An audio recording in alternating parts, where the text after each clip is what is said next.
This is the Connoisseur, also known as Holland Timmins, or Holland Timmins, otherwise known as the Connoisseur, take your pick. And this is video number 2 of the comics that changed comics. And today I am looking at Will Eisner's The Spirit archives. The Spirit was originally supposed to be a detective comic book, but Will Eisner's editor said, you know, everything's superheroes now, you need to create a superhero. So what did Will Eisner do? He created a superhero by taking his detective and putting a domino mask and gloves over him.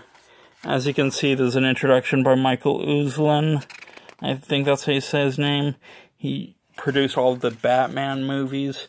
He's also executive producer of the Spirit movie. The Spirit movie was it was a fine update of the 66 Batman formula. If you like 66 Batman, you'll probably like the Spirit movie. But what the Spirit movie did for me was it got me into the comics, which is important. So, as you can see, there's the Spirit in his cartoony glory.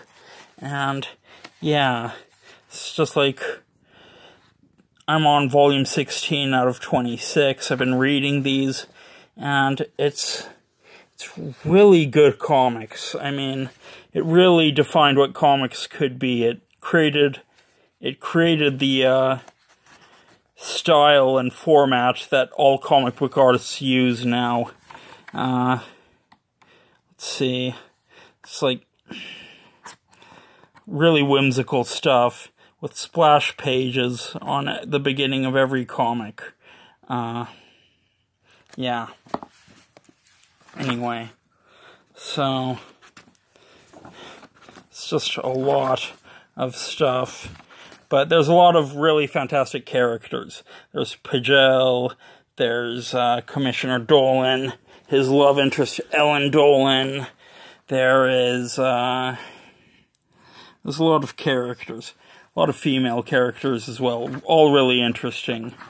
But if I can get to my favorite character of the Spirit supporting cast, it is actually Silk Satin. She is definitely an interesting character. She matches the Spirit in his profession, and yeah, she's just a kick-ass character, you know. I really like her. She's one of my favorite characters in the comics, and yeah, the Spirit is a bit dated with one character. His name, believe it or not, is Ebony White. As you can see, he's a racial stereotype. However, he is treated with a lot more respect than most of the SJW minority characters are. He's given a lot more character to boot.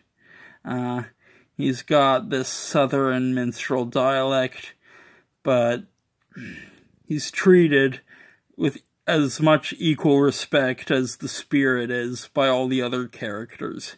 He's actually learning to become a detective like the Spirit, and yeah, I don't have to justify it anymore to you. The Spirit Archives number in 26, they were published by DC Comics. Will Eisner actually went on to create the graphic novel, with a contract with God. And, yeah, he really influenced the industry. He influenced how comic books were made, except for Carl Barks. Carl Barks did his own thing in terms of formatting comics. So that's cool. But Will Eisner is a writer and artist. There's about 4 or 5 volumes where it's not Will Eisner, but ghost writers and ghost artists, because Will Eisner was serving in World War II. He was among that generation. So the ghost artists and writers were trying to do the Spirit strip, but they just couldn't do it the way Will Eisner could. And when he came back from the war, in in volume 12, he returns and he just changes everything. He changed everything in comics. And as you can see, he was quite an artist. He often did splash pages like this cover, as you see. And yeah. Who is the Spirit? He's a former private eye named Denny Colt. He was going after Dr. Cobra one night, and he got in an accident, was put in suspended animation. Everybody thought he was dead. They buried him, and he woke up in Wildwood Cemetery and began his crime-fighting career as the Spirit.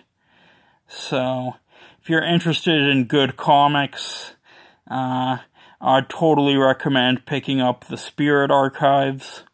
Some of them are expensive now, some of them are pretty cheap. It depends on which one you get. But the reason is the Spirit archives are now out of print. So if you can go to Amazon or eBay or wherever you can to get the Spirit archives, it's highly recommended.